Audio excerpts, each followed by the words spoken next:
এই 13 বছরে পোলার বাপের কথা শুনতে শুনতে আমার জীবনটা তামা তামা হয়ে গেল। জীবনেও কথাটা কার্যকারিতা হইল না, এমন একটা অবস্থা, বুঝছেন। হেতের কথা আমি সারা জীবনে অক্ষরে অক্ষরে পালন করি, হ্যাঁ নিশ্চয় জানি, কিন্তু তারপরেও মাঝে মাঝে কয় তুমি আমার কথা শুনো না। এই যে কি বিষয়ে কথাটা শুনে না আপনাকে কই, এই যে প্রাইজ বনগুনা হেতে জীবনে অনেকটি পাইছে, এই প্রাইজ বনগুনা সারাটা জীবনই মিলাইবার কইব আর আমার খালি বিরক্ত লাগবো। হ্যাঁ জীবনেও এই লটারি পাইলো না, খালি আমার এদের মিলাইবার কইব যে মিলাও তুমি আমার কথা শুনো না, এই একটা কথাই তার, আমি বলে তার লটারি মিলাই না। কত মানুষে বলে কত লটারি পাইছে, এমন একটা অবস্থা।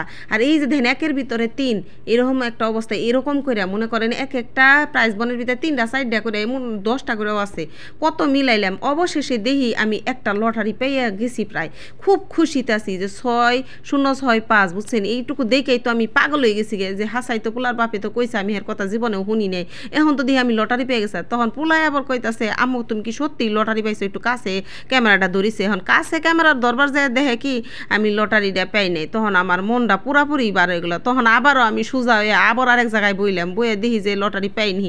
এখন 0-7 গেলাম, তারপরেও দেখি লটারি পাইতাছি না, এমন একটা অবস্থা।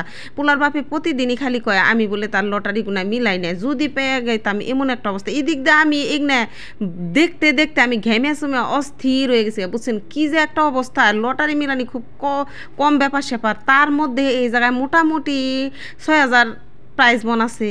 মনে করেন হ্যাঁ প্রত্যেক মাসে হ্যাঁ এগুলা খালি মিলাও, 2-3 মাস পর পরই মিলাও, তাও হ্যাঁ লটারি পাই না। আর আমিও খুব আশা উদ্দীপনা নিয়ে বই যে লটারি আজকে আমি পামো, কিন্তু কোনো ক্রমেই একটার পর একটা দেখতেই থাকি আর আমি হতাশ হইতে থাকি। আবার আরেকটা যখন নেই খুব খুশি নিয়ে মিলাইতে থাকি, তারপরেও তার কোনোভাবেই হ্যাঁ লটারির নাম্বারগুনা মিলে না, এমন একটা অবস্থা, বুঝছেন। কিন্তু তারপরেও দেখেন কি অবস্থা, কেরা এই লোকটা সামলে হারবো না। প্রথম পুরস্কার 6 লাখ টাকা, তারপরে হয়েছে 3,25,000 টাকা, পঞ্চম পুরস্কারে দেখছেন কতটি, এর একটা তো মিলবো, এমন একটা অবস্থা। আমাকে প্রাইজ বনের মধ্যে এমন সংখ্যা দেওয়া আছে যে জায়গায় 0 আছে হেনে 0 এরকম অবস্থা, আর জেনে 0-7-3 দেওয়া আছে, হ্যাঁ প্রাইজ বন আমাকে 0-3-2 দেওয়া আছে।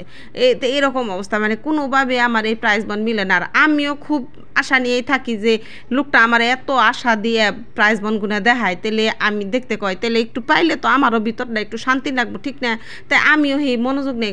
অবশেষে যখন দেখি আমি একটা লটারি উপায় না, তখন আমি আবার এগুলা গুছিয়ে রাইখা দেই। জানেন আমার তখন আমার কতটা কষ্ট লাগে যে শালার 13 বছর ধরে এই লটারিগুলো আমি খুঁজে মানে গুছিয়ে রাখছি আর আমি মিলাই, কিন্তু একটা লটারিও এক পর্যন্ত আমি পাই নাই। তাই কইছি এইবার আমি এগুলা নিয়ে ব্যাংকে যামগা, ব্যাংকে নিয়ে ব্যাগটি টাকা পয়সা নিয়ে পড়ুম।